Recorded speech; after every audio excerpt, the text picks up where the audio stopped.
My name is Phoebe Curtis, and my project is on drug-resistant Streptococcus pneumoniae. This is the agenda.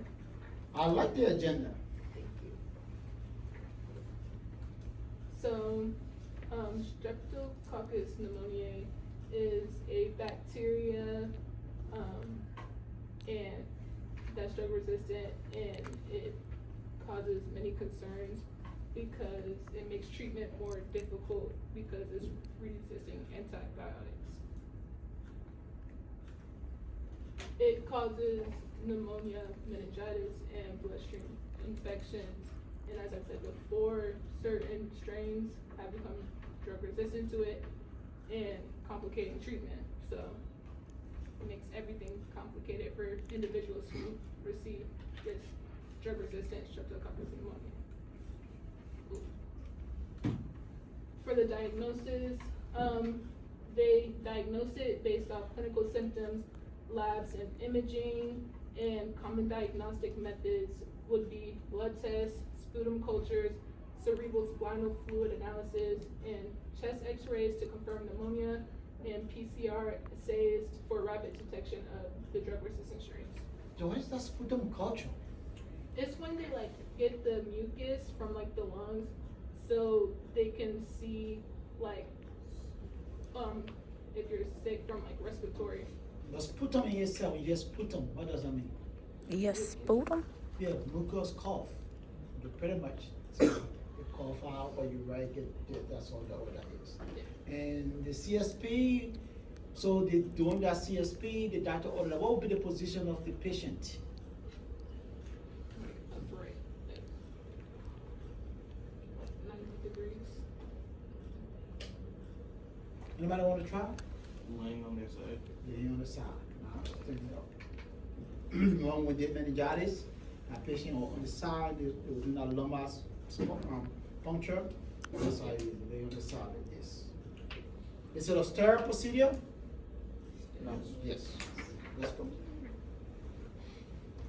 For transmission, it's spread through respiratory droplets, so through coughing, sneezing, and talking, and it's mainly spread through children around ages of 5 because they're always talking, coughing, touching each other and stuff like that. And it's common in crowded settings like schools, daycare centers, and nursing homes. And this is a picture to show the respiratory droplets spread.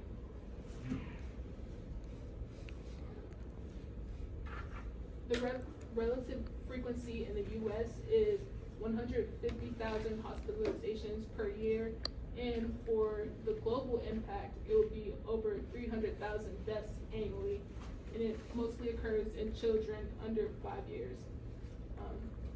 But it often happens in low-income countries and with poor healthcare and access to vaccination rates.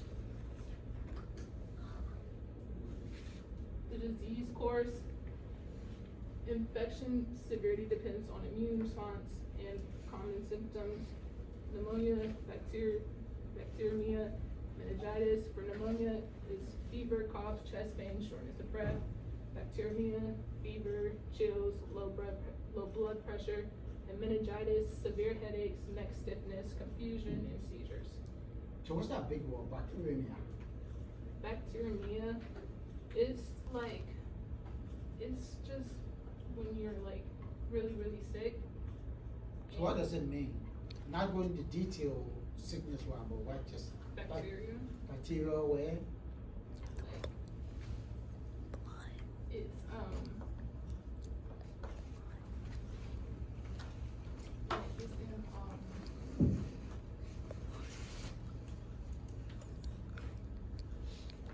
think it said it was Okay, let's move on.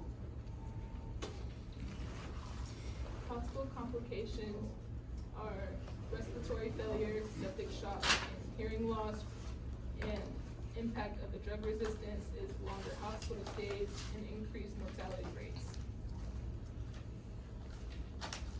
For the target audience, it's the children, and for healthcare professionals to stay updated on diagnosis, treatment, policymakers to strengthen vaccination programs and antibiotic regulations for the general public, understand vaccine importance and antibiotic resistance.